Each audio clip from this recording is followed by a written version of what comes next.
Bring on the line KiaranMcLaughlin, who also has two horses in this year's Haskell in Trap Shot and Uptown Charlie Brown. Kieran, welcome aboard. Thanks for joining us. Thanks for having me. Let's talk about Trap Shot first of all. The post position for him is the far outside. He drew number 8 in a field of 8. I know Bob Baffert wasn't too happy about drawing the rail with Looking at Lucky. How do you feel about Trap Shot's draw?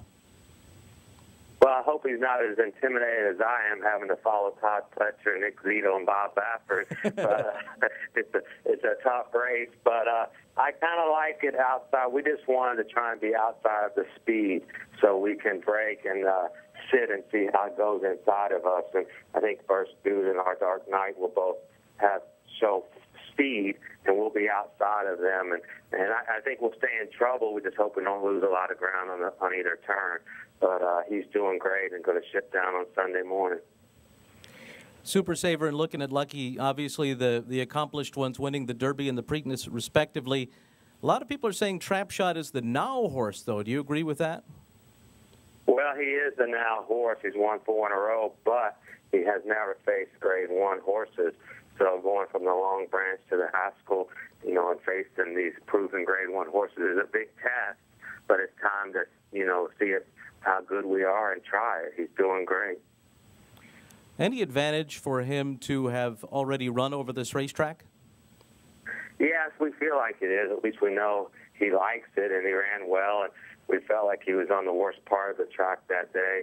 I don't give a lot of instructions to the riders, and Alan came out and I said, "What do you think?" He said, "I think we just don't want to be down inside. It's not the place to be today." And we were down inside the whole way. So he overcame that, and a 4-horse field a lot of times is not an honest. And I would think there will be an honest pace Sunday.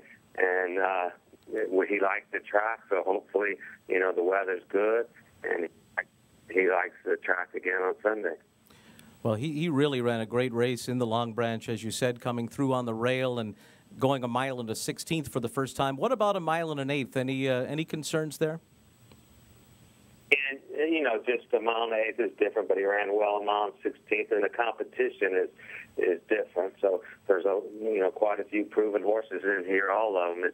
It's a tough race. So the mile and an 1/8, we should be able to get the mile and an 1/8, and we'll see how he stacks up with the Derby and Preakness winner and all the other horses. They're all tough. So it's a great race, and we're ready to step up and see how good we are. Let's switch over to Uptown Charlie Brown now, who drew post position number 7 just inside of Trap Shot. What do you think of that draw for him? Well, I think that's fine. I don't think it's a big deal to draw. Looking at Lucky's a little bit unfortunate drawing the rail all the time.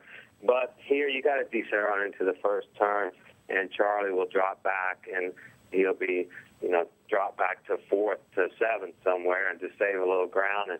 And we know he wants the distance, a mile and an 1/8. He's a big, long striding colt, and hopefully he has a clean trip because he's been pretty unlucky in his last 3 races. Do you think if he fires his best shot, he fits in and has a shot to win this race? Yeah, I think he does, and he proved that on Belmont Day, hopefully only getting beat 3 or 4 lengths and having troubles that he had. So hopefully he does stack up with him at this distance, and he's training very well, worked well at 59 and change the other day, and he's ready to go.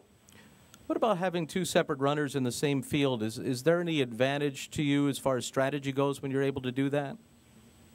Not really. I mean, it's 2 different type of horses, so often it is an advantage if you have one speed horse and one come from behind horse, which we kind of do have. Charlie will be behind Trap Shot, and but he doesn't. I don't think it's an advantage. We're giving them both their best chance and trying just to win the race. It's a great race to be having 2 runners in. It's a great race, and we're just happy to be involved.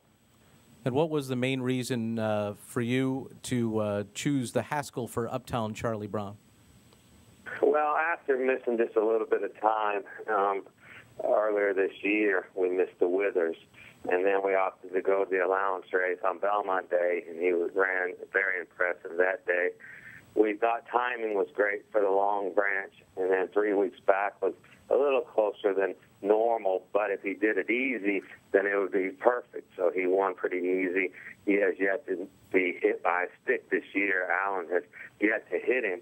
So we feel like he's been winning pretty easy every race, and now it's time to step up to the big race, and it's a great race. And, I mean, whoever wins this race moves to the head of the 3-year-old class, it looks like. So we're moving up to the top shelf and trying the best of the 3-year-old. What are the shipping plans for the two? They'll both ship down on race day, Sunday morning. Charlie stayed at Belmont Park with Art Magnuson, and Trap Shots here at Saratoga with me. So they'll both ship down Sunday morning. Kiaran, thank you very much. Appreciate it. Thank you. All right, KiaranMcLaughlin, who will send out 2 horses in the Haskell this year, and they have drawn the outside post, Uptown Charlie Brown from the 7 and Trap Shot from the 8.